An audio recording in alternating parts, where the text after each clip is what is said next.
글쎄 안 들려 들을 뉴스 없어 아무 뉴스도 귀에 들어오지 않아 듣고 또 들어도 들을 뉴스 없어 만든 게 입으로야 이동영의 뉴스 정면승부. 라오스에서 SK건설이 시공에 참여한 댐이 붕괴된 지 오늘로 나흘째입니다.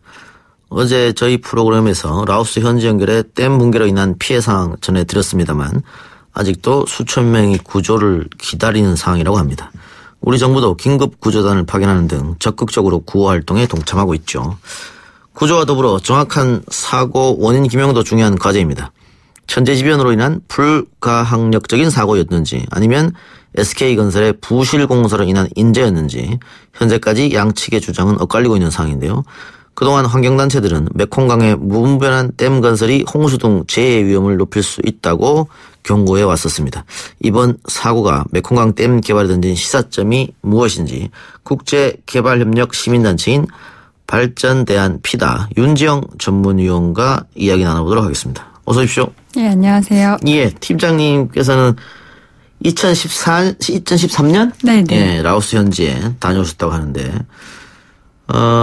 지금 피해 상황 관련해서는 파악이 어떻게 됩니까? 지금 보니까 라오스 정부 발표, 해외 언론 발표 다 다르더라고요. 네, 지금 정확한 집계는 아직 나오지 않고 있는 걸로 알고 있는데요. 대략적으로 수천 명의 피해 사실을 일단은 파악하고 있는 정도이고, 그 사망자에 대해서도 라오스 정부가 추산하기로는 10여 명 정도로 일단은 얘기를 하고 계시더라고요. 근데 조금 더 지켜봐야 될 것 같고요. 앞으로 더 피해 상황은 커질 걸로 예상을 하고 있어요. 그 정확한 피해 집계가 안 되는 것이 그 어떻게 라오스 정부의 행정적 무능함입니까? 아니면 지금 계속해서 비가 내리고 있고 이러기 때문에 저는 후자 쪽에 더 네, 이유를 두고 있습니다. 예, 어제 문 대통령이 긴급 구호대 파견을 지시하면서 오늘 대한민국 해외 긴급 구호대 선발대가 라오스로 출국했는데 뭐 다른 나라도 지금 다 긴급 구조대가 라오스를 돕기 위해서 출발했다고 제가 들었어요. 네네. 근데 우리는 조금 특별하지 않습니까? 지금 SK건설. 그렇죠. 또 우리 쪽에서 시공을 했기 때문에 네네. 이게 국제적 외교 문제로도 비화될 수 있다 이런 지적이 나오고 있는데 댐 붕괴에 과연 SK건설이 책임이 있느냐 어떻게 보고 계십니까? 일단 SK건설을 떠나서요. 한국 정부에서 저는 책임에 대해서 피해갈 수 없다라고 생각을 하는데요. 아시겠지만 이 시공하는 과정에 들어간 예산이 저희 정부의 유상원조 중에 하나인 대외경제협력기금에서 들어간 부분이 있고 공적 자금이기 때문에 일단 정부에서도 책임을 통감해야 된다고 생각을 하고요. SK건설이나 다른 업체들에 대해서는 명확한 원인이 규명되어야겠지만 우선적으로는 저는 책임을 묻고 싶습니다. 분명한 부분이 있을 거라고 생각을 하고요. 그 SK건설 쪽에서는 홍수로 범람한 것이다. 붕괴가 아니다 이렇게 주장하고 있는데 그 SK건설과 함께 시공했죠. 한국서부발전. 네네. 서부발전 사장이 국회에 나와서 댐 사고 4일 전에 11cm 정도 치마를 발견했다 이렇게 얘기를 했거든요. 네, 이미 그런 정황들이 파악이 되고 있었다고 보여지고요. 그리고 라오스 현지 주민들이 이렇게 지금 계속 제보하고 있는 부분을 봐도 사전 균열에 대한 조짐은 있었던 것으로 예측이 되는 부분인데요. SK건설 같은 경우에 사고 직후에 어떤 사과의 메시지나 이런 것들이 바로 올라오지 않았더라고요. 근데 지금 사과문을 발표하긴 했지만 거기에도 여전히 붕괴라고 하기보다 범람, 유실이라는 표현을 쓰고 있어서 약간은 조금 거리를 두려고 하지 않는가 그런 생각을 하고 있어요. 입장을 바꾸지 않고 있는 것 같습니다. 그 11cm 정도 치마가 발생했다고 하는데 조치를 취하지 않았다는 거지 않습니까? 조치를 취하지 않은 이유는 뭐라고 지금 얘기하고 있습니까? 주민들에 대한 대피 조치는 라오스 정부를 통해서 한 걸로 제가 공문을 확인했었는데요. 근데 워낙 그 기간에 집중호우가 계속 있었기 때문에 조치가 가능하지 않았을 수도 있고 아니면 다른 어떤 대처를 하기 위해서 조금 시간을 끌었던 부분이 있지 않았을까라는 예상을 하는데 아직도 정확한 거는 다 파악이 되지 않은 걸로 알고 있어요. 그러니까 SK건설 측은 평년보다 3배 이상 호우가 쏟아졌기 때문에 보조댐 상부가 유실됐다. 네네. 그리고 한국서부발전 측은 사흘 전부터 댐 붕괴의 전조가 시작됐다. 네. 그 양측이 책임을 서로 떠넘기는 게 아니야 이런 주장도 있더라고요. 근데 그 가운데서 아무 말도 안 하고 있는 게 지금 EDCF를 지원한 한국수출입은행이거든요. 그래서 어느 입장을 지금 저희가 명확하게 그 실태를 파악하고 있는 걸로 봐야 될지도 지금 되게 혼란스러운 상황인 것 같습니다. 955억 원을 네. 수출입은행에서 지원했고 네네. 라오스는 결국 한국의 기술과 자금을 받아들였고 그렇죠. 여기서 전기를 생산해서 태국에 네. 팔려는 계획이었잖아요. 네네. 태국에 수출하는 것이죠. 예, 그런데 공사가 예정보다 4개월 앞당겨져서 완공됐다. 이렇게 되면 이제 또 부실공사 이야기가 나오지 않을 수가 없고. 네, 그 부분도 아직은 의문이 남는 부분인 것 같고요. 어쨌든 지금 라오스 현지에서는 SK건설의 사고 이후의 대처에 대해서는 조금 불만인 그런 여론이 있는 거죠. 정부에서는 아직 그런 입장을 공식적으로 내지는 않은 것 같은데요. 예. 조금 더 규명이 정확하게 되면 그런 여론도 생기지 않을까 싶은데 지금 현재 제가 현지에 계시는 분한테 듣기로는 일단 구조와 그 도네이션이라고 할까요? 필요한 물자 지원에 대한 목소리가 더 큰 것으로 알고 있어서 진상규명에 대해서는 한국 측에서 더 저희가 적극적으로 나서야 되지 않은가라는 생각이 들어요. 예. 그 아까 제가 얘기한 수출입은행에서 PPP. 네, 민간 협력 사업으로 네. 약 1,000억에 가까운 돈을 지원한 건데. 네네. 우리가 왜 이렇게 지원을 했습니까? 네. 이 사업이 2006년도에 이미 동아건설이 사실은 시공을 시작해서 들어갔었다가, 아시겠지만, 이제 IMF 위기를 맞으면서 잠깐 보류되었다가 다시 재개가 된 사업이거든요. 근데 그런 과정을 겪으면서 이제 한국 기업이 해외 진출하는 과정에서 어떤 계기를 좀 마련하고 싶었던 것이 아닌가. 그래서 정부에서 공적 자금을 통해서 우리 기업들이 진출할 수 있도록 도와주는 사례로 대표적인 사례로 지금 꼽는 것이 이 사례인데요. 근데 지금 정부는 이 사업을 어떻게 지금 평가하고 있을까 저도 좀 궁금한 부분입니다. 우리한테 돌아오는 게 크게 없는 것 같다는 생각이 드네요. 지금 사건이 발생해서 그렇지만 만약에 이런 사건이 없었다면 제대로 운영이 됐다면 뭐 한국서부발전이나 이제 SK건설들이 취할 이득이 분명히 있었겠지요. 그렇지 않고서는 기업이 들어갈 이유가 없잖아요. 그럼 우리 정부는 뭘 얻죠?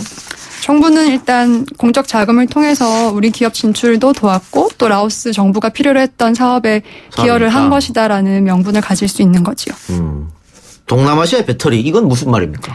네, 이게 라오스뿐만이 아니라요. 지금 메콩이라고 하는 그 강 자체가 6개 나라를 관통해서 흐르고 있는데요. 굉장히 길게 흐르고 있죠. 네, 그 강이 가지고 있는 수력이라고 할까요? 그 힘이 워낙 세다 보니까 다른 나라들이 이 강을 통해서 얻고자 하는 개발의 성과 이런 것들이 매우 커서요. 일단 라오스 정부 자체도 스스로를 그 아시아의 배터리라고 칭하면서 이 수력을 통한 개발에 앞장서는 것을 기조로 하고 있거든요. 근데 라오스 스스로 그렇게 만들어진 것은 아닌 것 같고요. 다른 나라들의 이제 열강들의 어떤 욕망이 개발의 욕망이 그렇게 부추기는 부분도 분명히 있지 않은가라는 생각을 합니다. 그 메콩강 이렇게 쭉 보면 라오스는 좀 밑에 있고 네네. 위쪽은 중국이 있잖아요. 그렇죠. 네.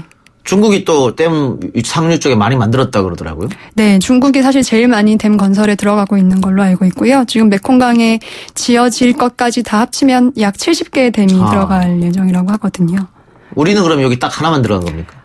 제가 알기로는 2008년에 대우가 들어간 댐 건설이 있었고 그게 아마 이 사고 난 댐과 아주 멀지 않은 걸로 알고 있습니다. 어쨌든 그 메콩강의 우후죽순처럼 지금 들어서고 있는 댐 때문에 네. 자연재해가 오히려 심해지고 또 뭐 가뭄도 오히려 심해지고 이런 얘기도 있던데요. 기후변화에 대한 대응을 얼마나 같이 하고 있는가에 대해서 좀 짚어봐야 될 것 같은데요.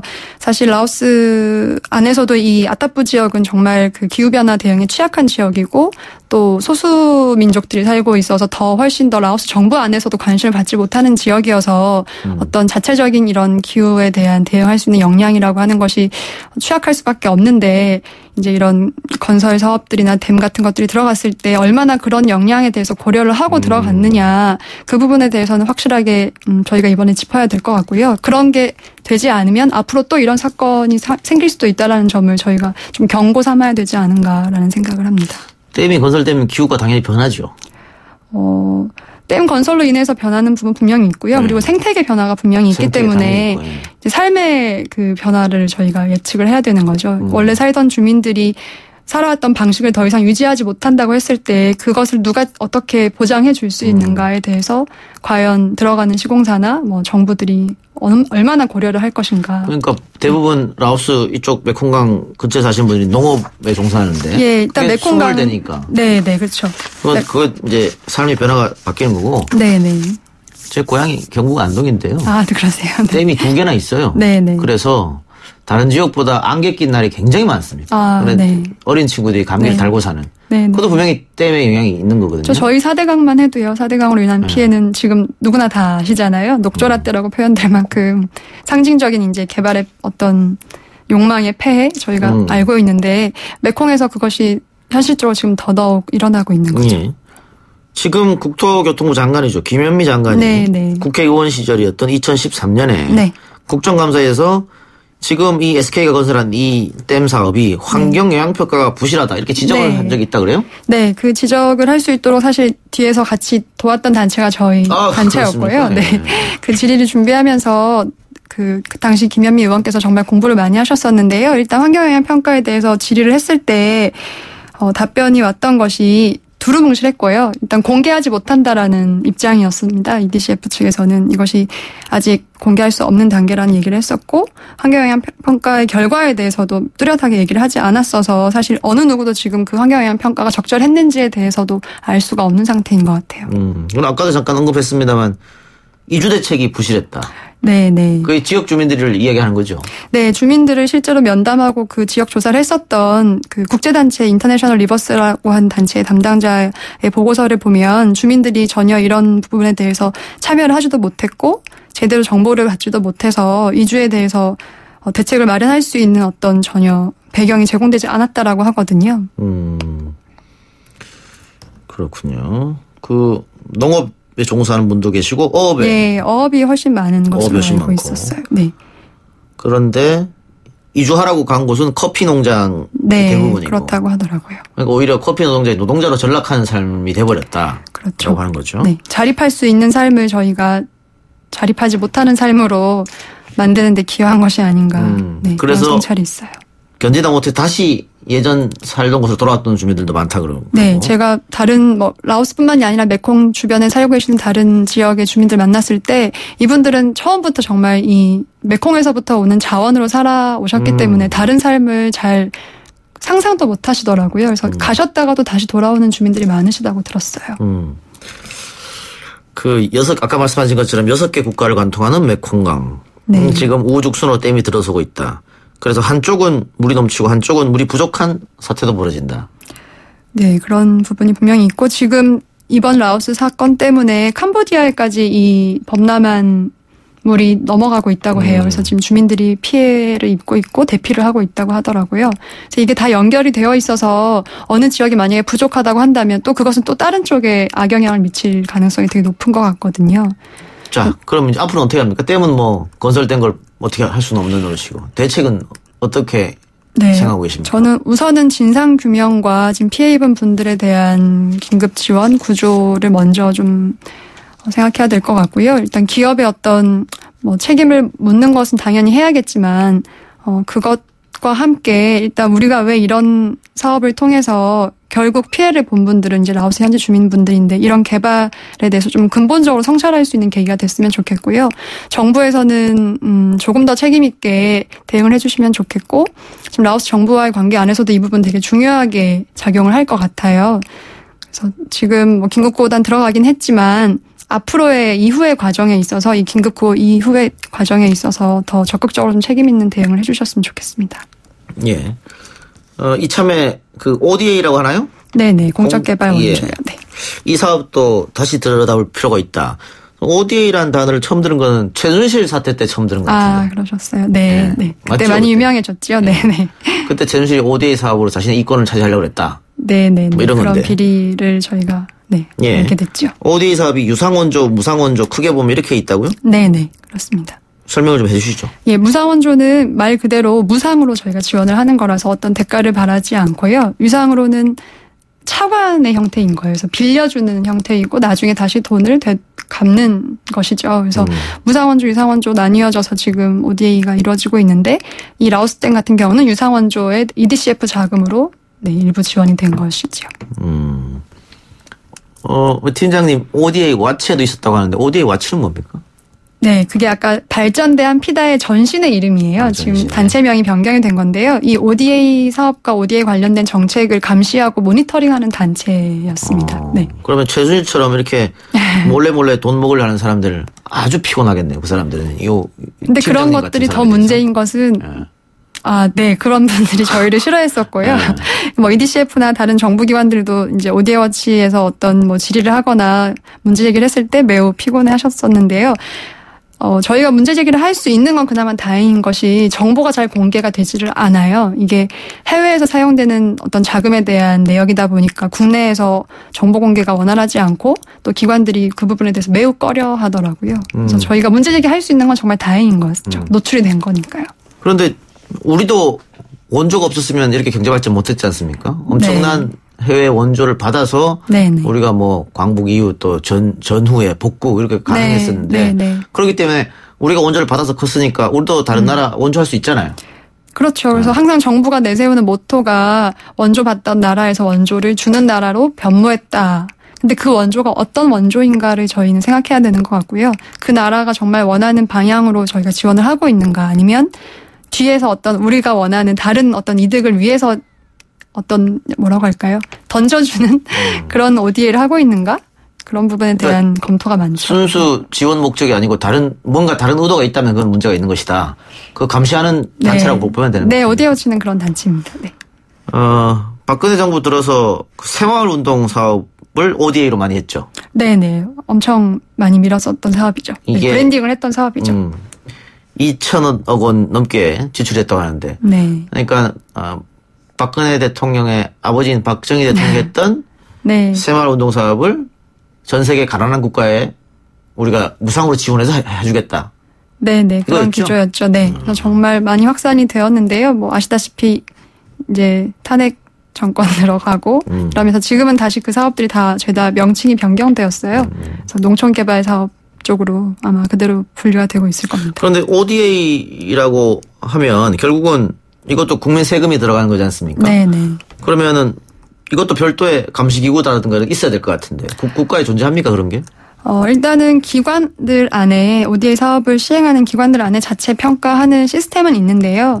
워낙 그 평가 자체가 좀 부실한 것으로 지금 비판을 받고 있고 이 ODA 사업을 전체를 관장하는 위원회가 국제개발협력위원회라고 국무조정실 산하에 있거든요. 그래서 그 위원회를 통해서 랜덤으로 어떤 사업의 평가나 감시를 하는 체계는 있는데 사실 딱 이것만을 감시하는 기관은 없는 실태입니다. 그래서 시민사회에서는 감시기관을 두어야 한다라는 목소리를 많이 내고 있고요. 감사원에서 가끔 감사를 해서 그 결과를 보도하기도 했습니다. 예. 참 다시 라오스 이야기로 넘어가서요. 어제 저희랑 인터뷰한 선교사 같은 경우에는 가장 지금 필요한 것이 네네. 이분들이 지금 쉴 곳이 없다, 잠잘 곳이 없다, 집이 다 무너졌기 때문에 그렇더라고요. 이런 얘기를 하더라고요. 네네. 그러면 가장 중요한 건 일단은 뭐 의식주 문제라고 봐야 됩니까? 네, 지금 저도 라오스 정부에서 공식적으로 요청하고 있는 그 물품의 리스트를 봤는데요. 그리고 또 현지 분들이 지금 어떻게 피신을 하고 있는지 사진도 봤는데 정말 너무 열악하게도 천막 하나 쳐놓고 돗자리 하나 펴놓고 거기서 지금 지내고 계시더라고요. 그래서 지금 일단 기본적인 의식주를 지원할 수 있는 물자 공급에 대한 요청이 많은 것으로 알고 있습니다. 필요하다. 네, 지금 정말 1차 단계이기 때문에요. 네. 그런데 이렇게 계속해서 비가 오고 밖에서 생활하고 하다 보면 전염병 문제도 걱정을 안 할 수가 없어요. 그렇죠. 또 수질에서 오는 어떤 그런 오염의 원인도 있을 수 있어서 그 부분에 대해서도 라오스 정부에서 어떤 경고를 하신 걸로 제가 알고 있어요. 그래서 그러면 우리 정부에서 의료팀 같은 것도 생각해 봐야겠네요. 네, 지금 들어간 대응팀에 119 들어간 걸로 알고 있거든요. 예. 근데 의료팀이 공식적으로 들어가셨는지는 제가 지금 모르겠는데요. 필요한 부분인 것 같아요. 꼭 한국이 아니더라도 다른 지원 체계 안에서 의료 지원은 분명히 필요한 것 같습니다. 네. 지금 우리뿐만이 아니고 전 세계적으로 이 라오스 문제는 관심을 갖고 있는 것이죠. 네, 근데 바로 인근 국가인 태국에서 태국이 또 그 책임 소재에 있어서 피할 수가 없잖아요. 왜냐하면 그 전력이 태국으로 수출되는 부분이었기 때문에 태국의 시민사회들은 더더욱 이 책임을 통감을 하고 있고 라오스 정부랑 태국의 기업들에게 지금 제대로 진상규명을 하고 지원을 적극적으로 할 것을 요청하고 있는 것으로 최근에 입장문을 내셨더라고요. 그리고 태국에서 그 소년들 실종됐을 때 라오스 정부에서 많이 도와줬다고요? 그래서 이번에 태국도 당연히 우리가 도와야 된다 지금 이러고 있다고 하는데. 네, 워낙 두 나라의 관계는 끈끈한 걸로 알고 있어서 뭐 뗄 수가 없고요. 일단 메콩이라는 유역의 자체가 그 6개 나라에 대해서는 아마도 남의 나라 일이 아니라서 앞으로 계속 관심을 더 가지지 않을까라는 생각을 해요. 문자 9755님. 비가 많이 와서 물이 범람해서 댐이 무너졌다면 큰 문제 아닌가? 대체 댐은 왜 세웠나? 라오스 국가 자연환경을 예상하지 못했다는 거 이렇게 써주셨는데. 그러니까요. 그 홍수 예방도 하잖아요, 댐이. 그걸 예측하고 설계를 해야 된다고 생각을 하는데요. 그게 안 된 거면 시공의 문제, 설계의 문제 분명히 있는 걸로 저는 생각해요. 그런데 라오스가 10월까지 우기라고 해서 이렇게 되면 뭐 구조 작업이라든가 이런 것도 제대로 안 될 것 같은데. 원활하지는 않을 것 같고요. 비는 계속 내릴 거 아닙니까? 비가 우기기 때문에 계속 걱정이 되는 부분이 있는데 일단 이 지역 자체가 밀림 지역이에요, 원래. 그래서 저는 예전에 듣기로 라오스 분들한테 호랑이가 나온다는 얘기를 하실 만큼 숲이 되게 우거진 지역이고 주민들도 접근하기가 쉽지 않은 지역이어서 지금 이런 상황에서 어떤 지원의 손길들이 그때 적시에 갈 수 있을까 좀 걱정이 많이 되는 부분이에요. 근데 지금 모두 관심을 가지고 있으니까 최대한 잘 될 수 있는 방향으로 좀 희망을 가져야죠. 아직 뭐 결론이 나지 않고 있습니다만 혹시 우리 건설업체의 부실 시공, 그러니까 우리의 책임으로 이렇게 댐이 무너지고 많은 사상자가 발생했다고 하면 라오스 정부 측에서도 또 우리에게 배상을 요구할 수 있는 거 아니겠습니까? 그럴 수 있을 것 같고요. 일단 EDCF 차관에 대해서 어떤 책임을 저희가 져야 되는지에 대해서 좀 따져봐야 되는 부분이 있는 것 같아요. 근데 늘 주장해왔던 것은 이 유상원조로 차관으로 들어가는 것은 개도국 정부의 책임이다. 우리는 돈만 빌려주는 것이다. 라는 입장을 고수해왔는데 이번 사건을 토대로 그 입장을 고수하는 것이 국제사회의 어떤 윤리성, 저희가 어떤 개발을 지원할 때의 태도 이런 부분에 맞지 않다라는 점을 저는 조금 가져가고 싶거든요. 그런 주장을 정부가 할 수도 있을 것 같습니다만은 지금 워낙 이렇게 사상자가 너무 많이 나왔는데 그렇게 주장해서 빠져나간다면 방금 말씀하신 대로 국제사회의 신뢰는 얻기 어려울 것 같아요. 네, 그럴 것 같습니다. 그리고 메콩 지역 다른 나라들과의 관계 안에서도 분명히 차질이 생길 수 있는 부분이라서 신중하게 접근하지 않을까 기대를 해봅니다. 이정희님. ES 앱으로 댐 주변 인구는 이주했을 텐데 왜 피해 규모가 컸습니까? 그럼 이거는 이주를 했다가 다시 그 댐 주변으로 컴백하신 분들입니까? 이주 대책이 아직 완공이 안 됐기 때문에 잘 안 되는 겁니다. 물의 그 양이요. 범람한 물의 양이 정말 저희는 상상을 하기도 어려울 만큼 엄청난 양이었잖아요. 근데 그게 그냥 정말 마을 6개를 덮은 거거든요. 그러니까 이거는 정말 아주 근처가 아니더라도 충분히 피해를 입을 수 있는 정도의 물의 양이 범람을 한 거고, 마을 주민들이 거기에 대해서 어떤 대책을 가질 수 있었을까요? 저는 그렇게 생각합니다. 라오스 정부의 책임도 없다고 할 수 없겠네요. 그렇다면은. 네, 뭐 더 자세히 진상 규명돼야 되지만 주민들을 정말 대피하는 데 있어서 시점의 문제, 소통의 문제가 원활했는가 이 부분에 대해서도 계속 따져봐야 되는 부분인 것 같고요. 마지막으로 라오스 구조와 피해 복구 관련해서 우리 정부는 어떤 도움을 주면 좋겠다. 팀장님 생각하시는 거 이야기해 주시기 바랍니다. 네, 뭐 이미 대통령 입으로 책임 있는 지원을 하겠다라고 했는데요. 그 책임이 단순히 인도적 지원에서 끝나지 않고 진상 규명에 조금 더 힘을 실을 수 있도록 저희 기업들에 대해서도 좀 이렇게 잘 챙겨주셨으면 좋겠고요. 앞으로 시민사회들이 더 많이 개입을 해서 이제 이후에 긴급구조 이후의 단계에 참여를 하게 될 텐데 그때에도 좀 관심을 더 가지고 정말 책임 있게 이 사건이 마무리될 수 있도록 해주시면 좋을 것 같습니다. 알겠습니다. 네. 오늘 말씀 감사하고요. 앞으로도 좋은 활동 해주시기 바랍니다. 네, 감사합니다. 예, 고맙습니다. 지금까지 발전대한 피다 윤지영 전문의였습니다. 이 작가야, 궁금하다. 이 작가야, 문자 줄게. 질문다오. 여러분은 지금 웃으며 정보를 입수하고 편안하게 참여하는 이동형의 뉴스 정면 승부와 함께하고 있습니다. 생방송에 참여하고 싶은 분들은 샵 0945 우물정 0945번으로 단문 50원, 장문 100원의 문자 메시지를 보내주시거나 예스 앱으로는 무료로 참여할 수 있습니다. 지금 바로 보내주세요.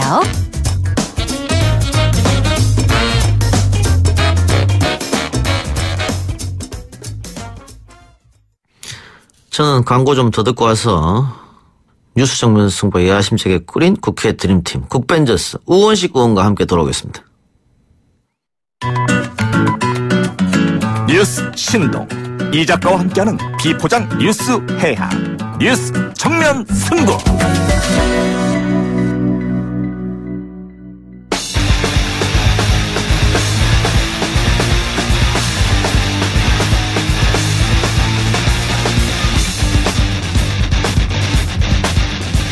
국벤져스 오늘은 더불어민주당 우원식 의원 나왔습니다. 어서 오십시오. 네, 안녕하세요.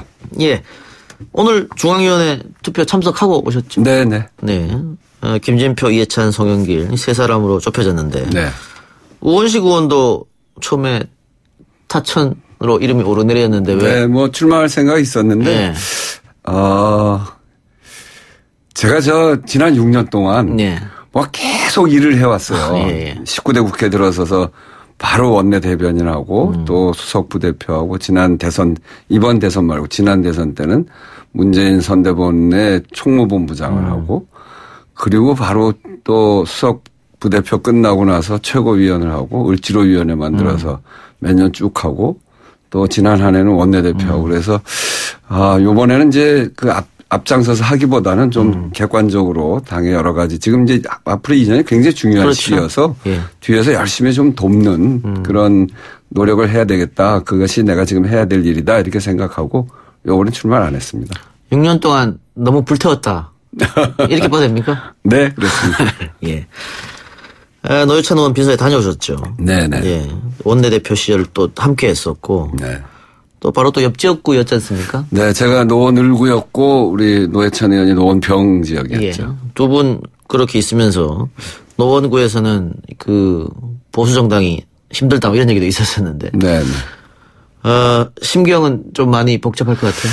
네, 제가 이제 을지로위원회 하지 않았어요? 예. 근데 그 을지로위원회 정신과 노회찬 의원이 늘 이야기했던, 그런 본인의, 시대적 소명. 이게 거의 뭐 비슷해요. 그래서 굉장히 어떻게 보면 동지였고요. 또 뭐 서로 당은 다릅니다만. 그리고 또 지역에서는 바로 옆 지역이어서, 서로 정이 많이 쌓였죠. 아주 어려운 상황에서도 문제를 쉽게 이야기하고 품위 있게 이야기하고 또 그리고 늘 이 눈물 흘리는 국민 곁으로 가야 된다고 생각하면서 여러 가지 상황을 아주 정의롭게 판단하는 분이어서 이번에 그런 일을 겪으면서 정말 마음이 아프더라고요. 예. 방금 을지로위원회 말씀해 주셨는데 이 서민 또 사회적 약자 어디 호소할 데 없어가지고 을지로위원회 많이 찾아갔지 않습니까? 네네, 그렇습니다. 노회찬 의원한테도 많이 찾아갔다 그래요. 네, 뭐 그렇죠. 우리 좀 이야기를 좀 해달라 대신에. 네네. 그리고 노회찬 의원이 그동안 발의한 법안 대부분이 사회적 약자를 위한 법안이었다. 네. 이 사회적 약자를 위했던 큰 정치인이 이제 거목이 쓰러졌으니까 앞으로 이것도 이어받아서 민주당 혹은 우원식 전 대표가 할 일이 많을 것 같습니다. 네. 제가 원내대표를 하면서도 예. 또 같은 시기에 뭐 지난 한 해라고 하는 거는 탄핵 이후에 정말 어려운 시기 여서야대의 4교섭단체에 또 탄핵 이후에 인수위 없이 출발한 그런 상황에 굉장히 어려운 시기에 같이 원내대표를 하면서 노회찬 대표가 많이 정말 저한테는 우군이었고 많이 도와줬습니다. 그리고 늘 이런 사회적으로 어려운 사람들의 문제가 생기면 정말 분노하고 같이 문제를 풀어가려고 노력도 했고 그래서 그 노회찬 대표가 그동안 생각해왔던 서민과 약자가 인간답게 살 수 있는 길 힘이 없고 빽이 없어도 억울한 꼴 당하지 않는 일 그리고 부당한 일에 대해서는 저항하는 일 이런 일들에 대해서 정말 함께 가까이 지냈던 사람으로서 잘 뒤를 이어가야 되겠다는 책임감을 함께 갖습니다. 예. 빈소 다녀오셨으니까 보셨겠지만, 정치인, 유명인보다도 일반인 조문객들이 상당히 많았습니다. 네. 조문하려면 1시간 이상 기다려야 되는. 네. 뭐 10,000명이 훌쩍 넘었다고 하는데 정치인 장례식의 좀 이례적인 모습입니다. 이렇게 일반인들이 길게 줄을 서서 노회찬 의원을 추모하는 이유는 뭘까요? 우리 정치에 꼭 필요한 사람이었고 그리고 정치의 길이 어떤 길이어야 된다를 보여준 사람이죠. 국민들이 답답하고 어려운 처지 그거를 정확하게 대변하고 또 그것을 위해서 혼신의 힘을 다하는 그런 정치가 우리 국민들이 요구하는 정치 아니겠어요? 그것을 온몸으로 보여준 분이기 때문에 우리 국민들이 정말 안타까워하고 그렇게 하는 것이겠죠. 예, 알겠습니다.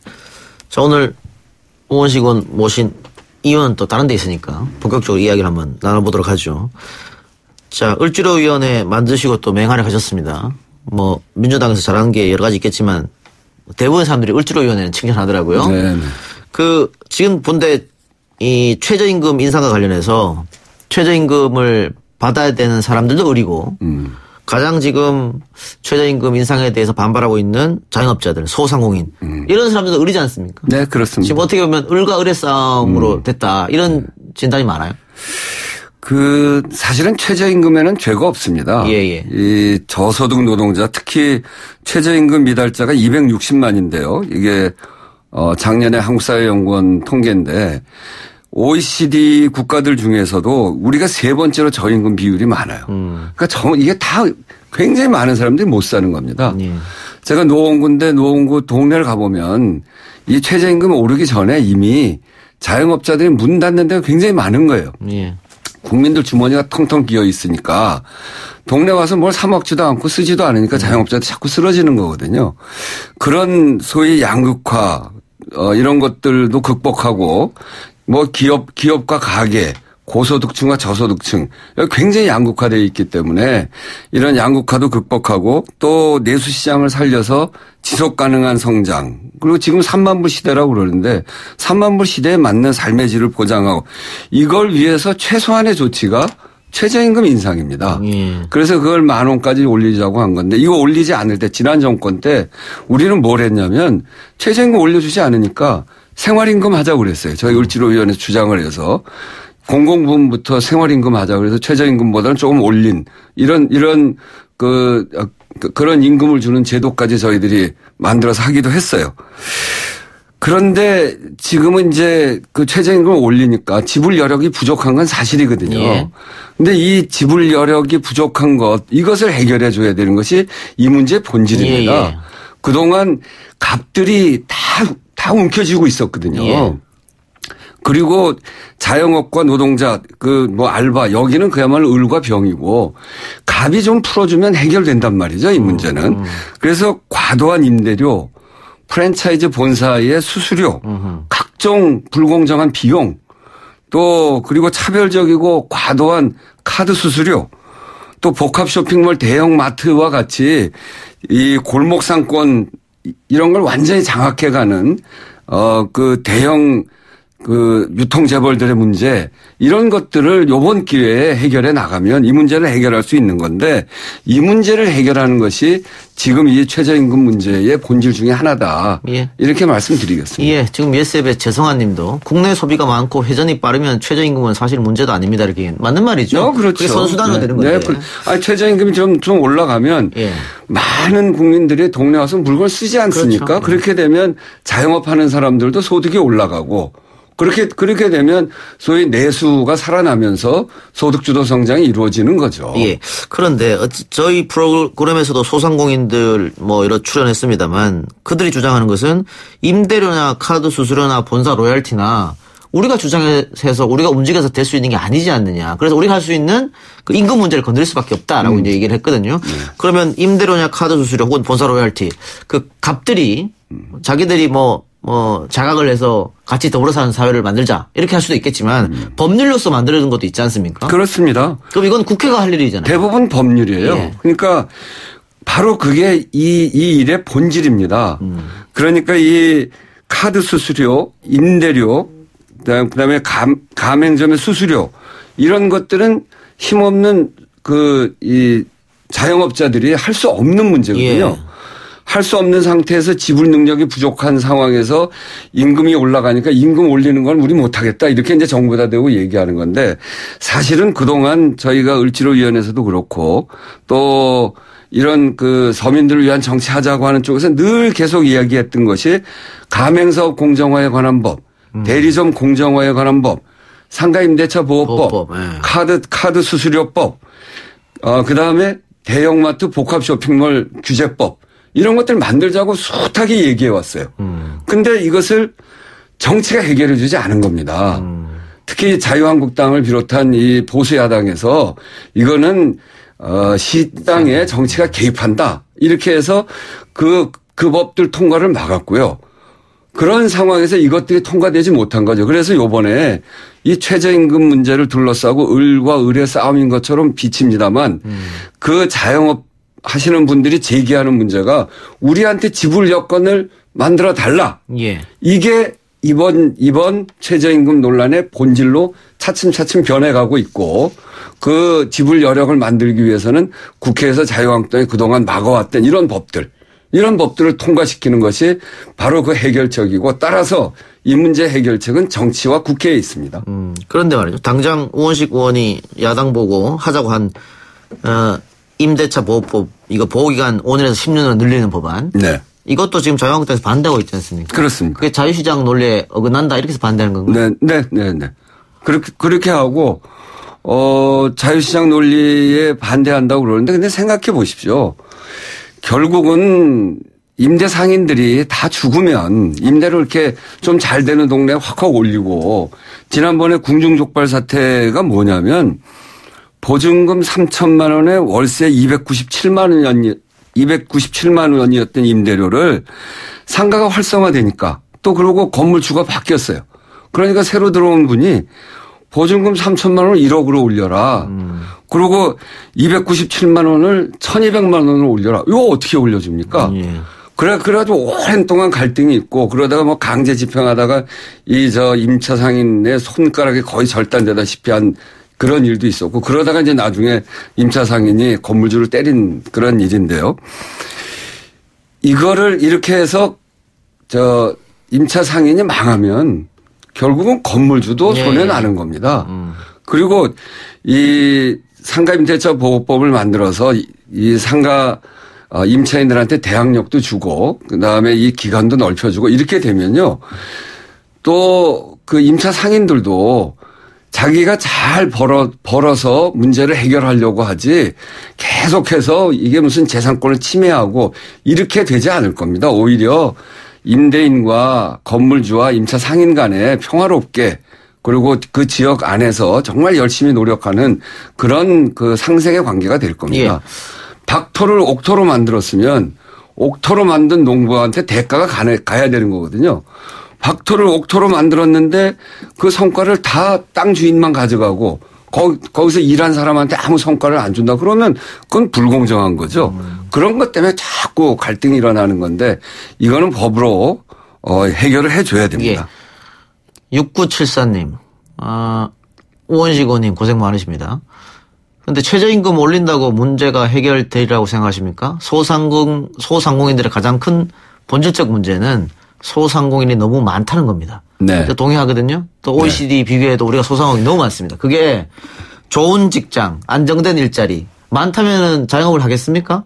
그래서 지금 문재인 대통령이 취임하면서 가장 또 맨 앞에 둔 정책도 고용 아니겠어요? 네. 근데 지금 잘 안 된다고 보인단 말이죠. 이 고용 문제는 어떻게 하면 좋겠습니까? 그러니까 결국은 자영업자가 이렇게 많은 거는 다른 나라에 비해서 우리나라가 많습니다. 그래서 자영업자의 문제를 자영업자 안에서만 해결하려고는 해결이 안 되는 문제예요. 결국은 자영업자들이 자영업하는 것보다는 어디 가서 일하는 게 훨씬 나아진다. 이렇게 되면 일하러 가지 않겠습니까? 예. 그렇게 가려면 일자리를 더 늘려야 되는데 일자리가 늘어나려면 내수가 늘어나야 됩니다. 동네에서 물건을 만들고 물건을 팔면 그게 장사가 잘 되고 많이 팔리면 결국은 그 상품을 만들어내는 회사가 잘 될 거 아닙니까?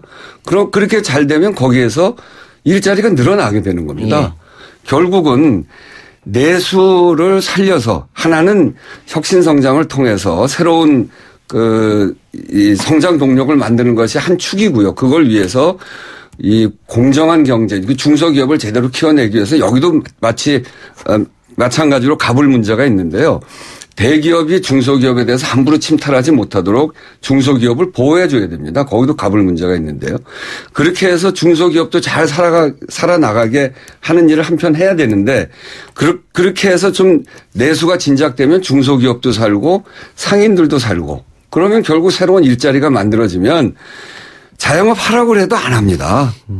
그러니까 결국은 내수를 살리고 새로운 성장 동력을 만들어내고 이런 과정을 통해서 새로운 일자리를 만들어내는 것이 핵심인데 그 내수를 살리는 일에 있어서 지금 우리한테 가장 중요한 문제 중에 하나는 최저임금을 올려서 일하는 사람들이 일한 만큼을 대가를 받도록 해주는 것이 올바른 해법이죠. 그게 지금 정부가 목표하는 건데 어쨌든 그게 빠른 시일 안에 우리 피부로 다가오지 않으니까 지금 좀. 근데 이제 빨리 다가오는 게 이런 거예요. 얼마 전에 한 신문에 보도를 했는데 편의점 한 군데서 3,100만 원을 파는 분이 있어요. 근데 그분이 물건 매입액이 3,100만 원 중에 2,400만 원이에요. 그걸 그렇게 본사에다 줍니다. 물건값. 예. 그렇게 하고 나면 700만 원이 남거든요. 700만 원 중에 본사 가맹 수수료가 240만 원이에요. 34%입니다. 본사의 가맹 수수료가 대개 30%에서 35% 정도가 되는데 34%예요. 만약에 이거를 한 5%만 낮춰. 이 34%는 어느 정도 비용이냐면 백화점 있잖아요. 예. 백화점이 임대 매장에서 수수료 매장으로 바꿔요. 다 백화점 본사 건물인데 이거를 빌려주고 매출의 몇 프로를 가져가는 수수료 그 수수료가 30%에서 40%입니다. 백화점도. 그거는 자기가 이 임대료를 내지 않고 들어가는 매장이거든요. 근데 이건 자기 돈을 다 내고 들어가서 임대료 따로. 자기 임대를 따로 하는 거예요. 자기 건물, 자기가 임대한 건물 가지고 하는데 그럼에도 불구하고 본사 가맹 수수료가 240만 원이에요. 이걸 한 34%인데 한 20%로만 낮춰준다. 뭐 20%까지 아니더라도 이거를 뭐 한 10%, 한 30, 25% 정도로만 한다. 그래도 이게 한 7, 80만 원 됩니다. 근데 인건비를 이분이 250만 원 쓰거든요. 매년 10% 올라가요. 그것 때문에 난리가 났는데 이 10%는 25만 원이에요. 예. 수수료를 조금만 낮춰주면 최저임금 올라가는 게 문제가 없어요. 34% 너무 높습니다. 제가 보기엔 20%만 해도 돼요. 그럼 98만 원 중에 25만 원 저 인건비 최저임금 올라가는 비용만큼 주고 나면 그 나머지 한 70만 원은 가맹점주가 더 갖고 가게 되는 거죠. 거기에다가 뭐 상품 폐기, 물건을 갖다 놨는데 유통기한이 지나서 못 판다. 그러면 이건 본사도 같이 책임져 줘야 되는 거 아닙니까? 그런데 이 폐기되는 것도 71만 원 내요. 그거는 가맹점주가 다 냅니다. 예. 그럼 이게 이렇게 너무 불공정하게 돼 있기 때문에 이것을 올해 고쳐서 가맹사업 공정화에 관한 법을 만들어서 대리점 공정화에 관한 법도 있고요. 그걸 만들어서 요번에 주된 내용은 뭐냐면 지난번에 2015년에 을지로위원회에서 주장을 해서 가맹점주 협의회는 구성하게 돼 있어요. 그때 자유한국당이 계속 그거를 막아서 저희들이 교섭권은 포기했어요. 단체 구성권만 만들고 교섭권을 요번에 주자는 겁니다. 그러면 가맹점주 협의회가 모여서 본사하고 교섭이 가능해지거든요. 예, 알겠습니다. 그러면 이런 거 고쳐나갈 수 있습니다. 그러니까 그 꼭 편의점뿐만이 아니고 각종 대리점이라든가 다 포함되는 거니까요. 대리점 공정화에 관한 법도 있고요. 예전에 뭐 남양유업 사태도 바로 거기서 일어난 거니까요. 그겁니다. 예. 자, 그런데 방금 이렇게 말씀해 주신 거 어쨌든 정치권에서 할 일이 크지 않습니까? 네, 그렇습니다. 그리고 지금 정부 여당이 됐기 때문에 야당이 반대해서 안 된다 이렇게 또 말할 수는 없습니다. 또 그게 또 정치고 논쟁하고 설득하고 하는 게 정치 아니겠어요? 네, 그렇습니다. 후반기 국회 어떻게 보십니까? 여전히 쉽지 않습니다. 예. 지금 이제 요번에 최저임금 논란으로 해서 우리 자영업 하시는 분들이 매우 어려워졌고 지불 여건을 만들어 달라. 두 가지 요거 다 하시는 거죠. 지불 여건을 만들어 달라와 최저임금 우리가 정말 주기 어렵다 이렇게 두 가지 다 얘기하시는 건데 지불 여건을 만드는 것이 지금까지 이 불공정 문제의 핵심이기 때문에 요번 국회에서 이 문제를 해결해야 된다라고 하는 것이 대부분 의원들의 공통된 생각입니다. 지금 뭐 야당도 틀리지 않습니다. 개별 의원을 만나보면. 근데 이게 또 정당 간에 만나면 또 어떻게 될지 알 수가 없어요. 지금까지 막아온 대로 막아오면 정말 이번에 이 문제, 최저임금 문제까지를 포함해서 우리 사회의 불공정 문제를 해결하고 공정경제의 기초를 닦는 게 올해의 핵심이고 그것은 또 촛불혁명의 아주 근본에 닿아 있는 그런 정신입니다. 그래서 저희로서는 정말 제가 얼마 전에 기자회견하면서 그 얘기를 했는데 올해 8월 국회부터 12월 국회 정기국회까지 작심하고 하겠다. 정말 작심하고 할 생각입니다. 예.